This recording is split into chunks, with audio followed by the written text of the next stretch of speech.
Corporate সেক্টরে এখন প্রতিযোগিতা রমরমা।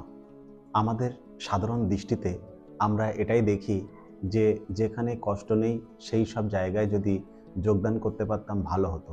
এটা আমাদের সবথেকে ভুল ধারণা। যেখানে যত টার্গেট সেখানে তত অগ্রগতি। তো বন্ধুরা, আমাদের প্রত্যেকের জীবনেও ব্যক্তিগত এক একটা টার্গেট থাকে। সেই টার্গেটগুলো যদি আমরা অ্যাচিভমেন্ট না করতে পারি তাহলে আমরা এগিয়ে যেতে পারবো না।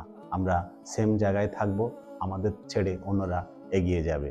তো আমরা যে সমস্ত কোম্পানিতে কাজ করছি সেই সমস্ত কোম্পানি প্রতিনিয়ত টার্গেট দেয় এবং সেই টার্গেটগুলোকে আমাদের অ্যাচিভ করা আমাদের প্রত্যেকের কাছে একটা নৈতিক কর্তব্যের মধ্যে পড়ে।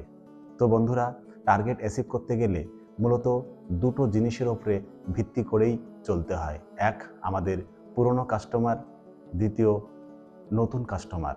তো বন্ধুরা, আমরা এই দুটো কাস্টমারের ওপরেই ভিত্তি করে আমরা কিন্তু আমাদের টার্গেটটাকে অ্যাচিভ করার চেষ্টা করি। তো সবসময়ের জন্য লক্ষ্য রাখতে হবে, পুরাতনকে ভিত্তি করে আমরা যদি টার্গেটের দিকে ফোকাস রাখি তাহলে কিন্তু আগানো সম্ভব না।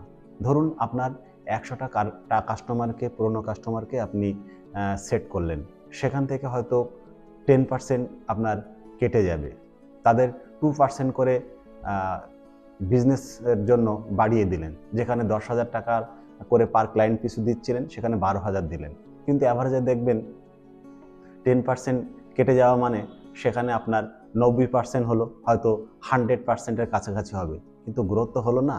সেক্ষেত্রে নতুনদের যদি টার্গেট না করেন, নতুনদেরকে যদি অন্তর্ভুক্তি না করেন তাহলে কিন্তু এই যে যারা কেটে যাচ্ছে তাদের ব্যাকআপটা সম্ভব হবে না। সুতরাং আপনি টার্গেটের দিক দিয়ে পিছিয়ে থাকবেন। এই জন্য পুরনোর সাথে সাথে নতুনকেও যাতে আমরা আনতে পারি সেদিকে আমাদেরকে ফোকাস দিতে হবে, তবেই কিন্তু টার্গেট আপনার 100% অ্যাচিভ হয়ে যাবে। একটা কথা সবসময়ের জন্য মনে রাখবেন, টার্গেটটাকে আমরা সবসময়ের জন্য আনন্দদায়কভাবে নেব। যখন আমরা খেতে বসি, আমাদের সামনে ভাত যখন থাকে, শুধু ভাত, ডাল ভাত হলে আমাদের হয়তো বেশি ভাত আমরা খেতে পারবো না। সুস্বাদু যদি চারিদিকে আমাদের নানা রকম খাবার পরিবেশন থাকে তাহলে কিন্তু আমরা বেশি ভাত খেতে পারি এবং অল্প অল্প করে করে একটা বিশাল ভাত আমরা খেয়ে নিতে পারি। সেই জন্য বন্ধুরা, টার্গেটটাকে এমনভাবে নিতে হবে যেন সেটা সুন্দরভাবে মনের মধ্যে গেঁথে যায় এবং আনন্দের মধ্য দিয়ে টার্গেটটাকে আমরা অ্যাচিভ করতে পারি। এবং সেই টার্গেটটাকে অ্যাচিভ করতে গেলে আমাদের যেন মনের মধ্যে একটা গুড ডোপামিন ক্ষরণ হয়, সেইভাবেই আমাদেরকে কাজ করতে হবে এবং আমরা ভালোভাবে হাসতে হাসতে সেই টার্গেটটাকে অ্যাচিভ করতে পারবো। ধন্যবাদ বন্ধুরা, অবশ্যই আমাদের সাথে থাকবেন এবং ভালোভাবে কাজ করবেন। নমস্কার সবাইকে।